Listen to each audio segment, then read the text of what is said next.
Yeah, yeah. No, it's great. And it was, I would be like, we need to do something. That's my now like does. She's not the only one, like, professional, it's like. We sent Tanya the link, so we should wait for her. Well, I don't it's just you got it. It's really We good. did discuss her. Yes. Oh, okay.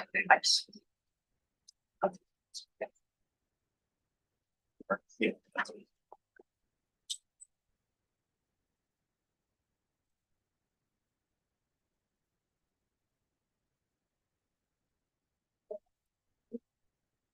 Okay, we're gonna go ahead and call the meeting to order. Sorry, 11:05 AM. Can you provide a quick overview of the meeting instructions? Can we hold on a second? We're getting an echo. What do you mean?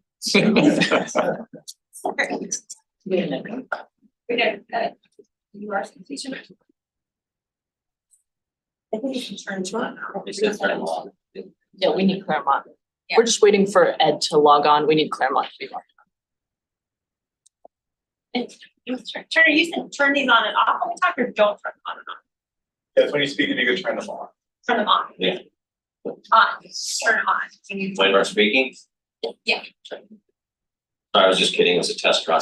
We'll start in a minute. Practice.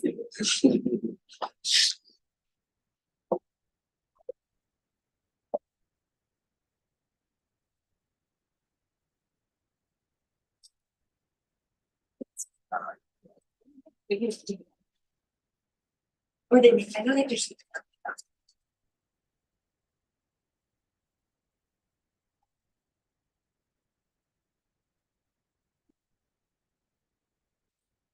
We'll go ahead to the second board. Yeah.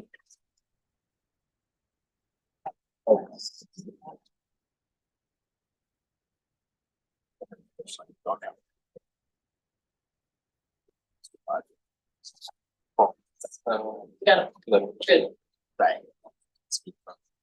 Okay,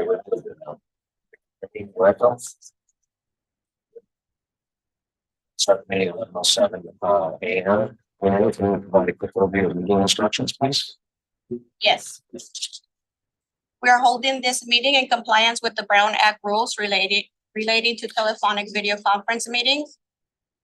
As some of our committee members are participating via teleconference, each teleconference location has been identified on the agenda and made available to the public. For committee members joining us via teleconference, please use the raise hand feature if you would like to speak, and we will call on in the order we receive the raised hands. For members of the public that have joined us in person and would like to provide a comment, please fill out a comment card. They are located by the entrance door, and submit the card to me. We will call on you when it's your turn to speak. For members of the public that have joined us at a teleconference location and would like to provide a comment, please notify the staff present when you would like to provide a comment. And lastly, you may provide a public comment for up to 3 minutes. And that concludes our meeting instructions. Thank you. Thank you, Gannon. With that, if you'd all please rise, those who can. And face the flag. Right hand over your heart. Ready, begin. I pledge allegiance to the flag of the United States of America and to the republic for which it stands, one nation, under God, indivisible, with liberty and justice for all. Right, can we please conduct a roll call? Yes.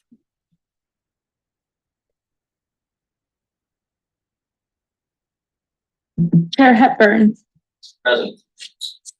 Vice Chair Reese. Vice Chair Reese. Member Shevlin. Here. Member Lowe. Here. Member Moss. Here. Member Dang. Member Jimenez. Member Sandoval. Here. Member Solis. Thank you. We have a quorum. Thank you, Joanna. Gannon, are there any public comment requests? We did not receive any written public comments. Please allow me a moment to see if we have any raised hands. I do see a hand. Member Reese has his hand up. Yes, Mr. Reese. Yes, again, my apologies for my vacation timing here. It extended out. I couldn't get out in time, so I'm in transit. And unfortunately won't be able to participate in today's meeting, but I wanted to thank everybody for all of their work in putting together the meeting and look forward to listening.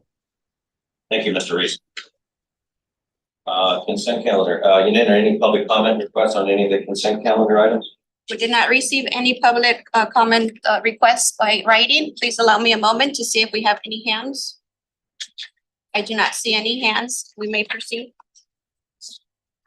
With that, do we have any comments from the committee? Move approval, Second. Shevlin. I'll second it. We move to vote. Joanna, vote please. Yes.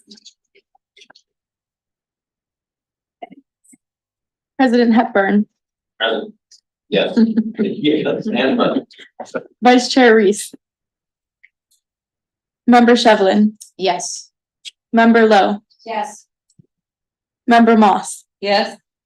Member Dang, Member Jimenez, Member Sandoval, Yes. Member Solis. Thank you. The motion passes. Thank you very much, Joanna. Union, are there any public comment requests on any of the action items? We did not receive any written public comments. Please allow me a moment to see if we have any raised hands. I do see Member Reese's hand, but I think he just left it Yeah, I there. think you left it up. I'll give it over. There you go. Yeah, His hand is gone. it's gone, it's gone. We may proceed. This is for the approval. Senior Project Manager John Beasley will give an update on the action item. Hi, good morning, Mr. Chair and committee members. Today I'll give a presentation on Turnbull Canyon Grade Separation Project. The project locations is between Millbrook Drive to the south and Don Julian Road to the north in the City of Industry and unincorporated Los Angeles County.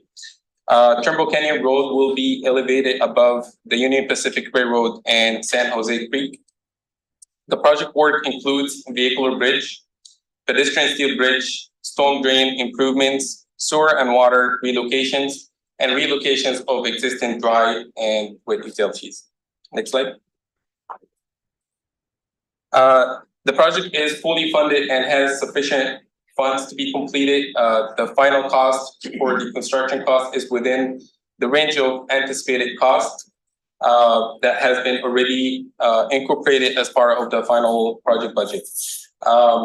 This project has received 29 millions in June from SB1 and awarded 30 millions from CalSTA in July.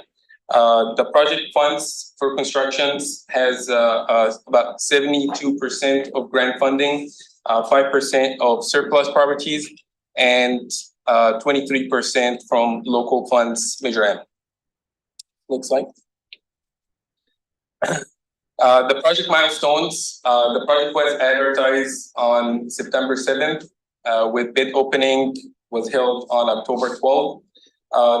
Today, for you is the award of contract, construction contract on November 6th, and the construction will begin early 2024. Next slide. So item 6 is approve award of contract to OHLA for the construction of Turnbull Canyon Grade Separation Project and authorize the executive director to execute the contract in the amount of $69,806,991.78. The recommended action is important to provide construction services of the Turnbull Canyon project. Now I'll turn it over to our General Counsel, David Berry, to discuss related letter that we received from a second close bidder. Thank you, Mr. Boucher. Sorry, just talk about. No, yeah. All right.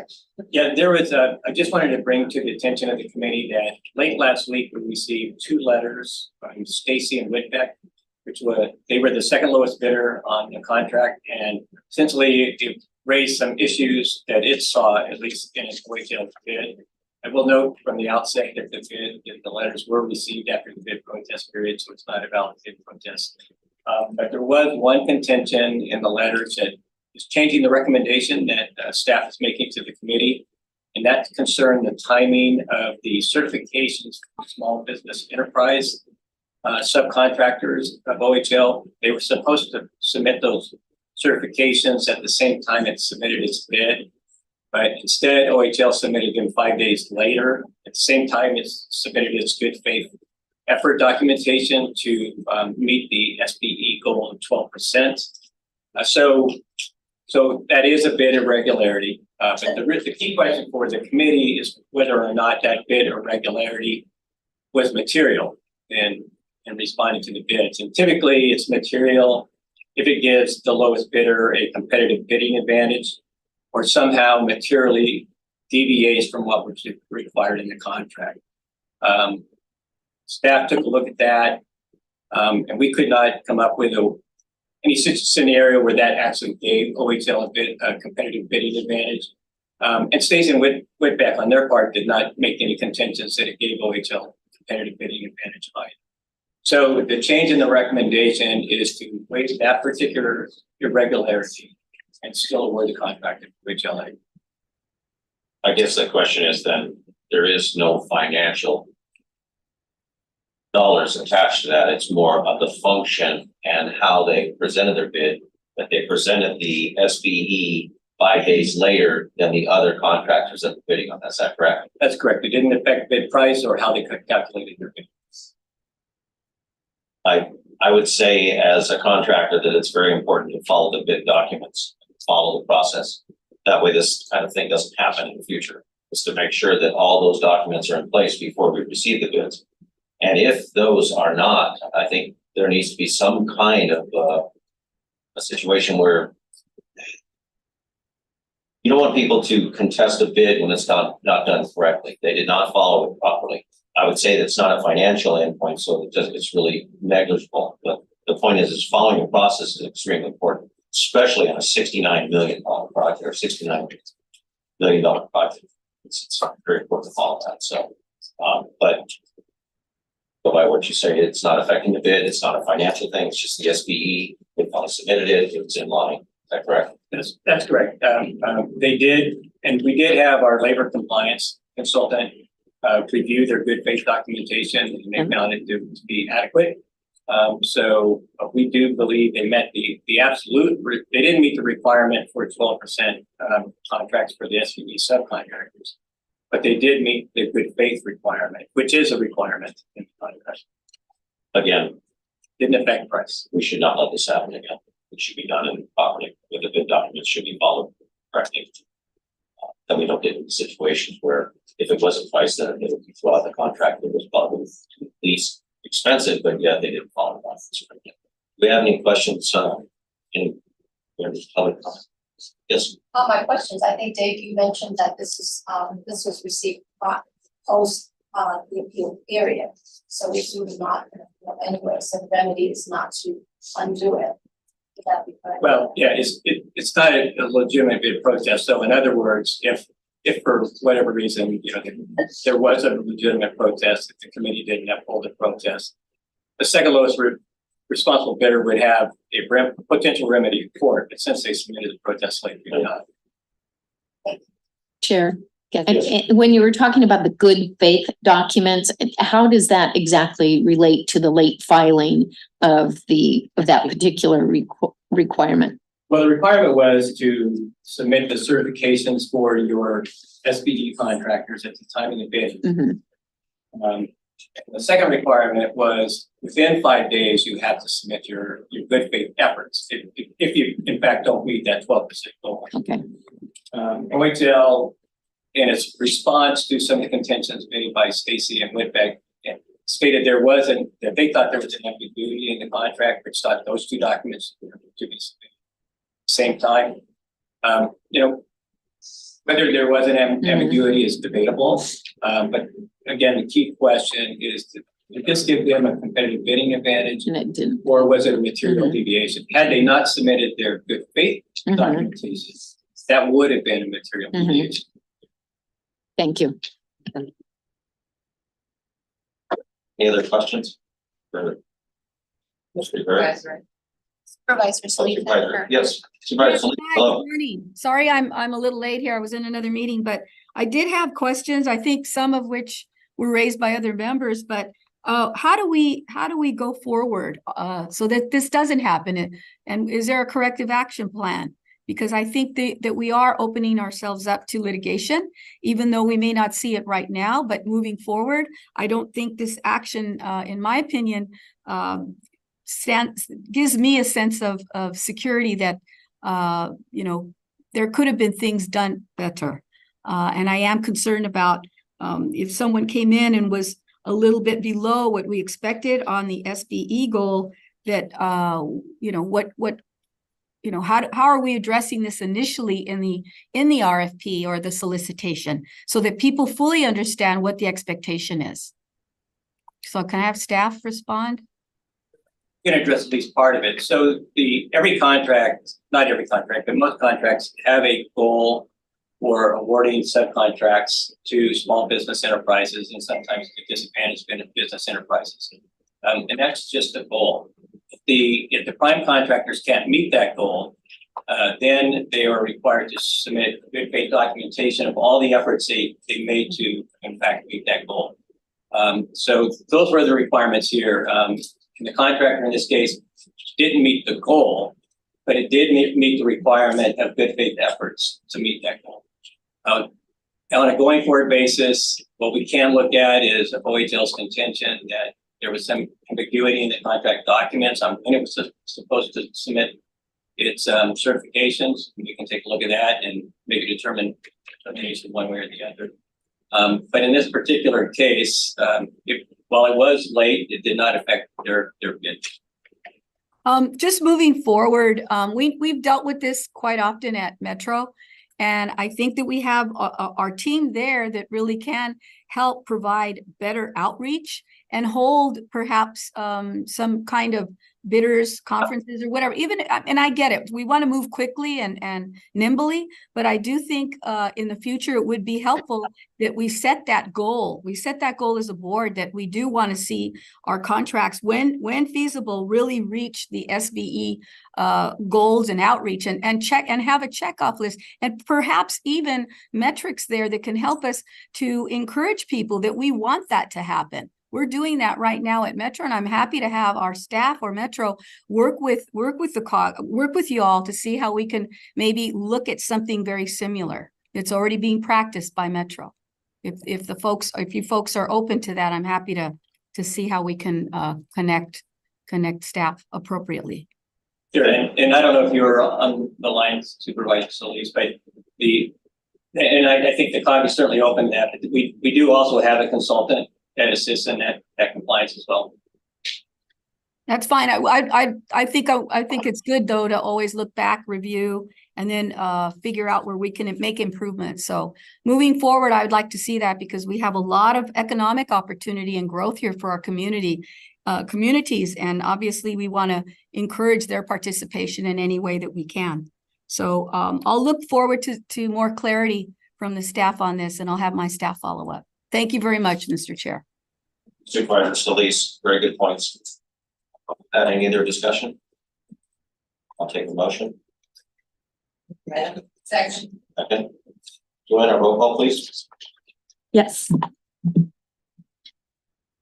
We will now vote on item 6. Chair Hepburn, Yes. Vice Chair Reese, Member Shevlin, Yes. Member Lowe, Yes. Member Moss, Yes. Member Dang, Member Jimenez, Member Sandoval, Yes. Member Solis. Yes. Thank you. The motion passes. Thank you, Joanna. Thank you, Mr. Boucher, Mr. Barrett. We move to item number 7. Evelyn will give us an update on this item. Sure. I was just going to introduce it really quickly, just because this has been a project that has been a very long time in the machine. And so I wanted to just acknowledge, we knew essentially as closing out, that this change order would come up as part of closing out the HI project. And I wanted to acknowledge, Kevin's work as the Director of Capital Projects. We always hope that you're gonna be as successful in negotiating, as Kevin was on it. So I just want to acknowledge like the really, really great work you did in that we were able to, come up with a solution that I think was fair, but also fit exactly within what I anticipated the budget being. So I just think that that almost never happens as perfectly as you want it to, and it did with this. So with that, I'm going to turn over to Kevin. Thank you.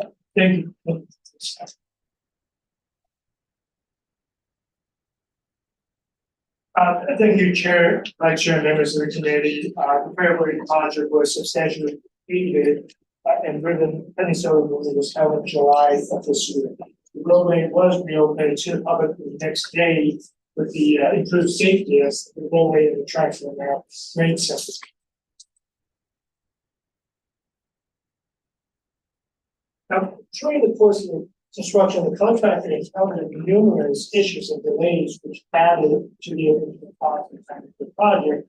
At the time of substantial completion, there remained unresolved notice of claims and time impact analysis, which were called TIAs. The issues encountered involved foundation work, excessive groundwater, contract item quantities, and several other matters that's documented in our enterprise. In terms of delay that resulted in a time extension, the contractor submitted TIAs that were attributable to UV impacts, weather-related delays, unforeseen conditions, scope design changes, and utility impacts.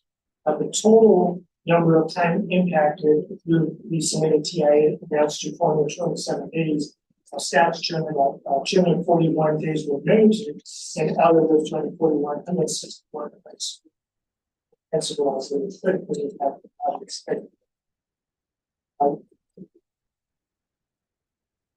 Our staff met with the contractor on a weekly basis to gather the merits of issues and negotiate a resolution for all the disputed items without engaging in the use of it, such as the dispute resolution board, mediation, and arbitration. Discussions were strenuous, but I want to say productive. Initial maximum exposure amount was approximately $13 million, and we were able to reach a settlement of a final agreement amount of $5,321,730. This amount is going to be for final payment for all previously unresolved and disputed costs and time issues with the contractor.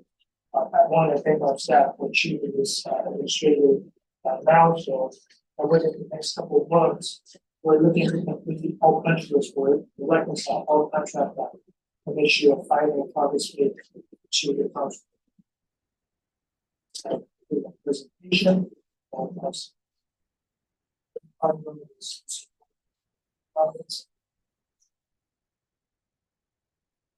What? Any questions? I just had a few comments.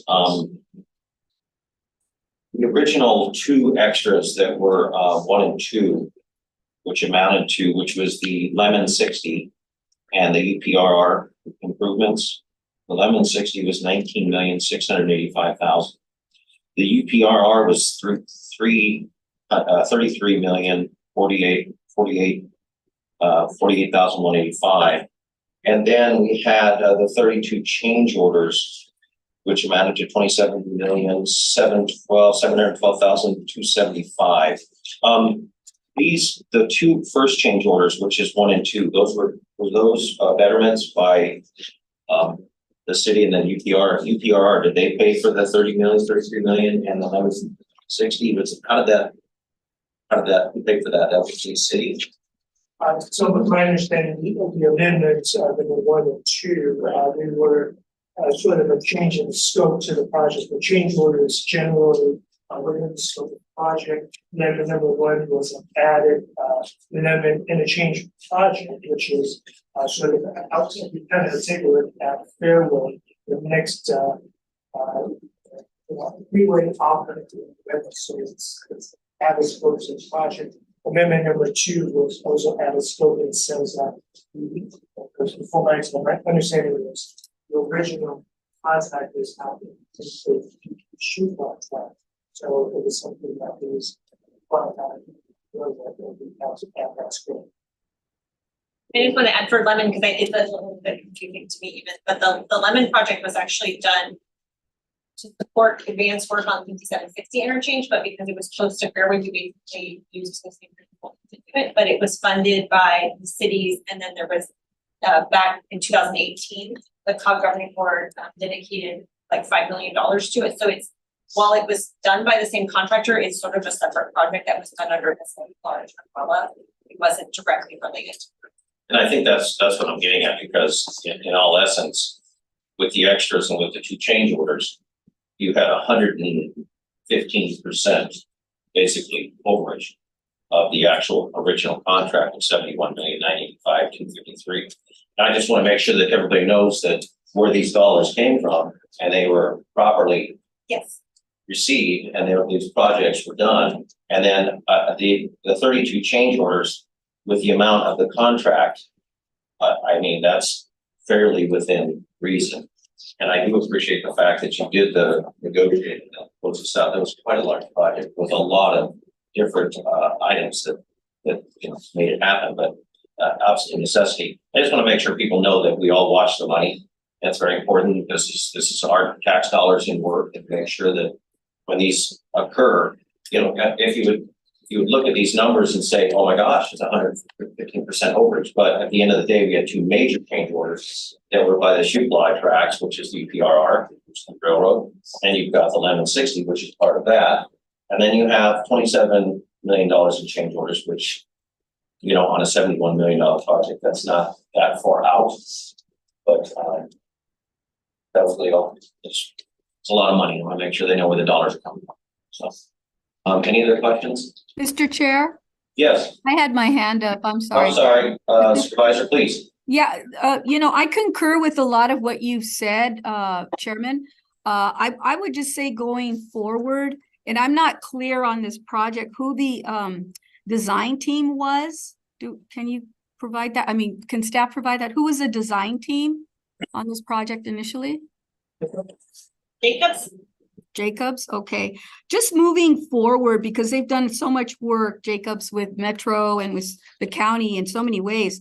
I think moving forward in the future, if we were to make sure that the design team is helping to, provide the information to get projects ready, but keeping in mind what the pre-construction costs will mean. And that means including investigations and any issues with any community partners, like, for example, UPRR, and any other, for example, utilities, things that come up, so that we know that we don't have to keep coming back and making all these change orders, and then finding that the cost of the project is somewhat prohibitive, because we didn't initially go through the process of really providing, say, a better guidance for the design team as well as for the contractor. So I'm wondering if we have a policy, or if we can think about that and have the staff come up with something, and then this board can perhaps vote on something that's a little more concrete as we move forward. Because I too believe we have to be very transparent with the public and our funds. And just moving forward, I think that might be something worthwhile if we're going to continue to work with the same contractors. Thank you, Supervisor Felice. I agree 100%. I think that we've had, ever since I've been on the conception of the Capital Projects Construction Committee, UPRR has been, to say least, a difficult entity. And also that the same thing, if we're doing a project and there is other projects coming forward, that we should probably make sure that our engineering firm puts that in the best interest of all these projects, say, hey, this is what's going to happen. And not only that, let's be honest, with a deficit, which we're not sure in our state, we need every penny to count for all this, this transportation and mode of improvements on our on-ramps, off-ramps, and our rail projects and things like that. It's very important that we get to the table with at least 90% of it, because you're never going to know that other 10%, but 90% of it would be good. Right. I agree with you. Thank you. Thank you, Mr. Chairman. I look forward to hearing back from the staff on that. If I need to put that in the form of a request, or I would love to see that. I think it's noted, but thank you. Thank you. Supervisor. Thank you. Have any other questions or comments? This item? I'll take a motion. Move the item. Second, Second, Shevlin. Joanna, roll call please. Yes. Chair Hepburn, Yes. Vice Chair Reese. Member Shevlin, Yes. Member Lowe, Yes. Member Moss, Yes. Member Dang, Member Jimenez, Member Sandoval, Yes. Member Solis. Yes. Thank you. The motion passes. Thank you, Joanna. Again, I want to thank all of our staff and all of our contractors. It's just that we must keep an eye on everything. Spending state and our local taxes and making sure that these projects go well, and our design teams and our project managers.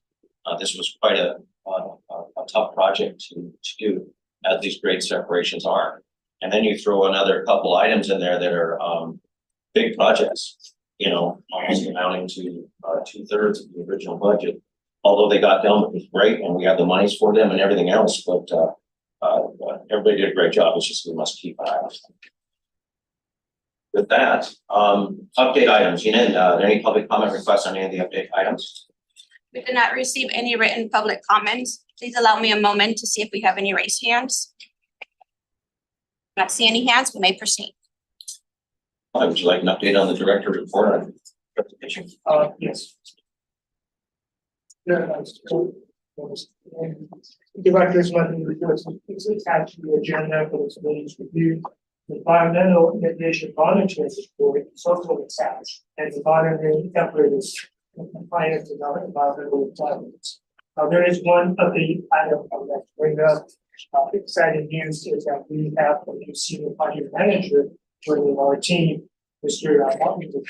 Moreno, a Stanford graduate with over 20 years of industry experience, is joining us and will be managing the Fairway Forwards and Treat Separation project. Moreno served as the principal engineer in the county of LA and has experience managing capital projects, developing watershed master plan, which water is servicing as a system building efficient for the county. We're very close to that kind of bonus.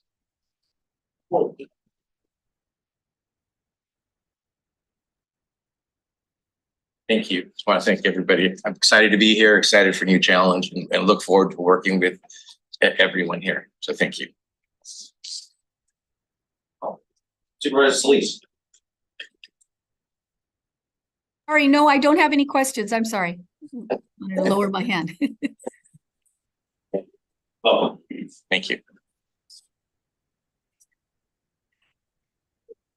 Project management.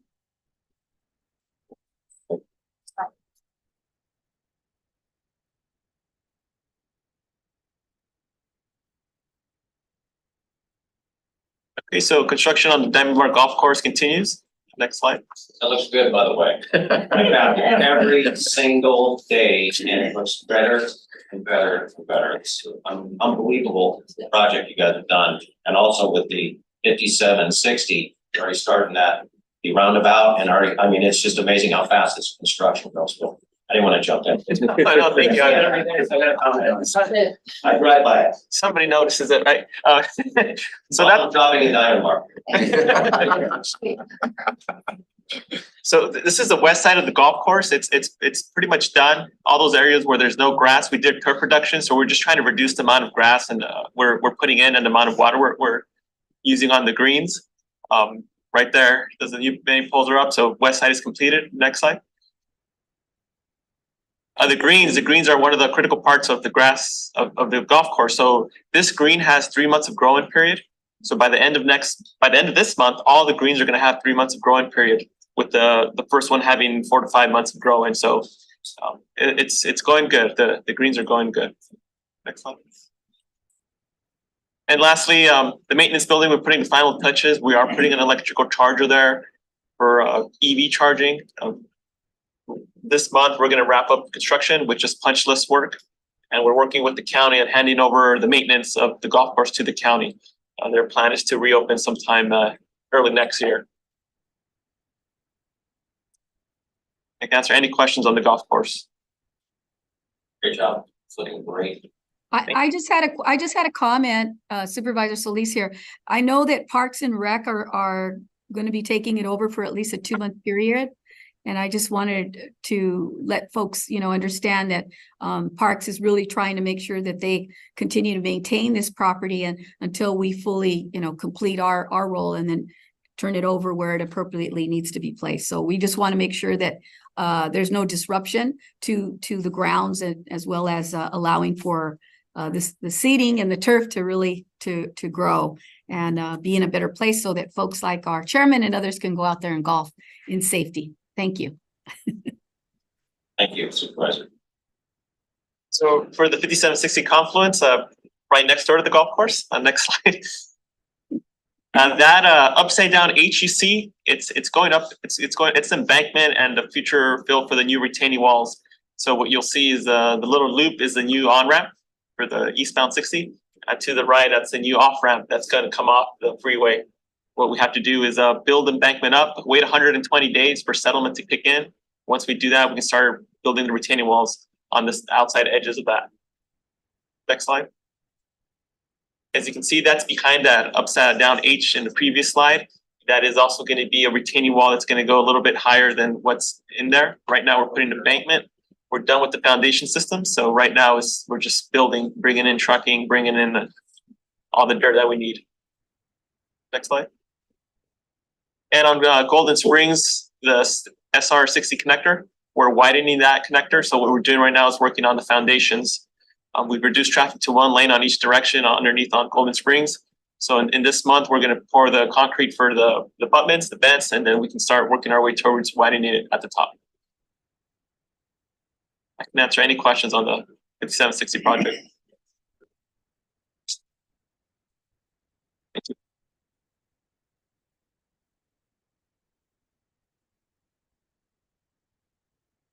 Can you go? Fullerton? Yeah. Go for it.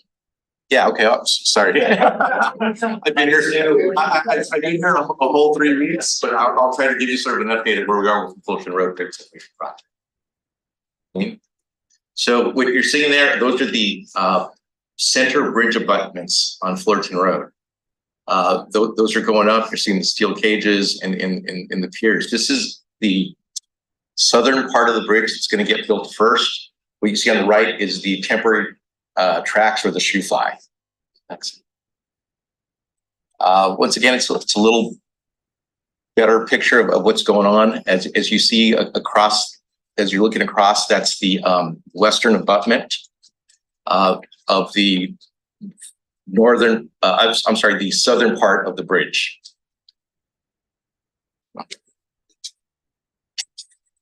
Other things that we're taking care of, there's been some impacts to adjacent properties, along Fullerton Road. So we're trying to complete the repairs to all the impacted properties by the end of the month. So that's the Lee and Row parking lot on Fullerton. So you're looking north along Fullerton Road, and so that's on that northwest corner. And there's also other issues that we're taking care of with Puente Plaza and Jack in the Box and IHOP. So we're trying to make sure that all the impacted properties are made whole as we go through and get the businesses, mitigate their impacts as quickly as we can, so that there's no impact to their operations. Yeah, what you're seeing is the installation of, you're looking east towards Nogales, and those are the retaining walls that are going up. They're called T-walls. It's basic. So right now what they're doing is they're installing the walls and they're putting them in the backfill. And this will serve as the raising the elevation of the grade. And this is where the permanent tracks will go once the shoe fly is removed. You can see they're working at night. We're trying to meet a schedule. The goal is to turn to complete the bridge and the main line south portion of the tracks back to UP by the end of January. So UP can then at that point construct the main line. the permanent main line. So the contract is working to install the T-walls during the day and backfill it at night. So we're trying to move this as quick as we can because this work is very weather sensitive. When you backfill, it requires sort of an optimal moisture content. So you get the maximum compaction. Can't be too dry, can't be too wet. So we're trying to get as much work as we can completed prior to the start of the rainy season, which in Southern California, you never know when that is. It could be next week or it could be 2 years from today. And kind of that's where we are. So if you have any questions, I'll be happy to answer. Now it's moving along. It's nice to see the supports and stuff as we've known this project has taken some time. And it has impacted many businesses to quickly move on it. How does the overtime as far as the night work affect the budget as far as? It's not considered overtime, it's a second shift. Oh, so they're doing shift differential? Two shifts. They're doing a day shift, which is installing the T-wall, the retaining walls, and the night shift is doing the backfill and compaction. Yeah, I think it's only like a 15 or 20% difference on the wages. So that's good. That works out well. And it's in an industrial area where it's not affecting homeowners, which is good. Correct. It's all warehouses to the north and yeah. So it's good use of labor. We like it at night because it's quiet. Thank you. And like I said, we should start installation of the steel will probably start early next week. So anybody who drives by, it'll start looking like a bridge because the steel will be going up. So it'll look more kind of like a bridge by the start of next week. We anticipate all the steel going up right after the holiday weekend. It's nice to see the businesses starting to get back to regular apartment lots and doing that other business. The previous restaurant, get them back to someone occupying. Thank you. Sure. Any other questions on this one? Oops. In and out of there. That's true for you. Yeah, for your city. Good to see that we're having this. Yeah. Really got a special exhibit. Oh, please. Hi. Thank you. Marabella. So, good morning. I'm really excited to present to you the first progress report for our Montebello Boulevard Grade Separation Project. I've been telling people that doesn't seem like there's much going on, above the ground, but there is a whole lot happening behind the scenes with our contractor, our construction management firm, Sgvcog staff, utilities. There's a lot of planning going on right now. For major utility relocations, we're trying to establish our field office. We're looking at establishing potentially an alternate detour route, which I will probably be explaining to the Cpcc at a future meeting. So with that, I'll move on to our first picture. It's not as exciting as what we have on 5760 and Fairway in Fulton, but this is what we have for now. What you see here is our contractor OHLA and their sub doing potholing activities around the construction zone. They're potholing existing utilities. Very soon we'll be potholing within the Union Pacific right of way. But yeah, this is just trying to establish the exact location of the various utilities around the construction area. Next slide, please. This is a site of a former Shell gas station. What we've done here is we've removed the mini mart, we removed the canopies, we removed the tanks, we removed the fuel pumps, and what you're seeing there is some soil remediation because there is a retaining wall 1 that will be cutting through diagonally across that parking lot when the underpass is built. Next slide, please.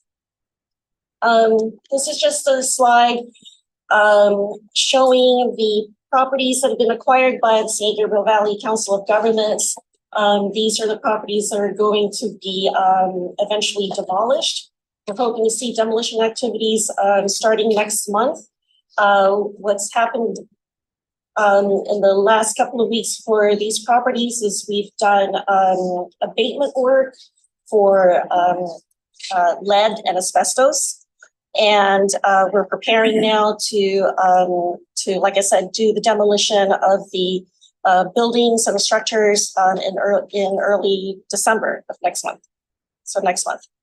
And that concludes my report. And if you have any questions, be happy to take them. That's your last name, and I hope I don't butcher it. Thank you, Ms. Sealing. In Seong, yes, thank you. Success. My director over here was writing it out. I'm going. It's been another spirit. Thank you. Very good report. It's nice to see that this is finally, after many years of discussion and money moving around, and that it's starting, which is really good. That's good for the city of Montreal too. So, yeah, very good.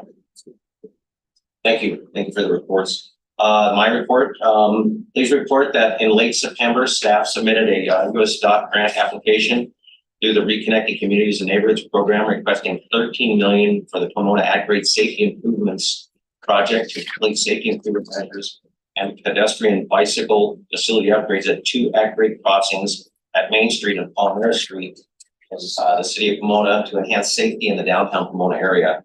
If successful, the federal funding will allow us to complete the crossing safety improvements in Pomona that we've worked on as part of the ACE program to mitigate the impacts of increasing freight and commuter rail traffic along one of the nation's busiest rail corridors. Award announcements will be made in spring. Great job with these grants. In addition, I'd like to announce that Caltrans District 7 Director Gloria Roberts will be joining us at our upcoming governing board meeting to provide the latest updates on the Caltrans projects and initiatives in the region.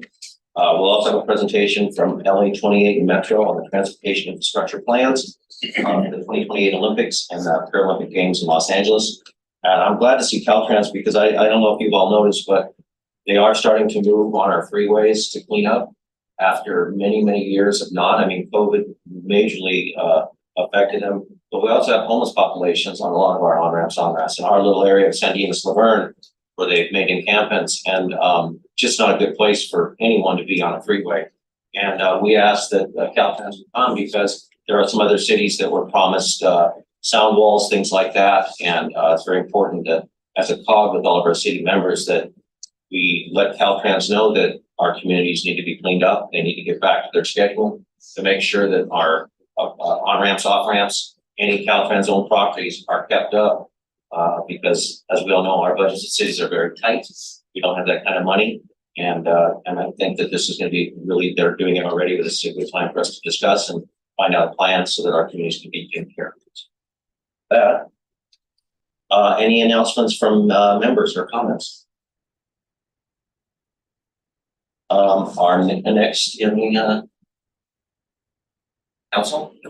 We're just so excited about Turnbull. I have to say, like, I can't even wait. And I didn't get a chance because we had a lot of questions, but City and Industry has been an absolutely fantastic partner. And John and Kevin are super humble, but that $30 million funding that we got in June, like, pushed us over the top, and we would have been very stressed about this project. So we want to acknowledge them. There you go. Really awesome. So we can't even wait, Turnbull. Well, we can't do without the partnership of our cities. Thank you, City and Industry. But this is going to benefit all of us. But thank you to staff. That's very, very good news. With that, our next Cpcc meeting is a meeting on December 4th. And it is now 11:53 and we will adjourn. Thank you all. And that should be a pretty short meeting, just, we anticipate just having mostly a contract for the East St. John Smith project, which is we have a contract, it's relatively small contract. We don't say we want. Thank you all very much. Thank you.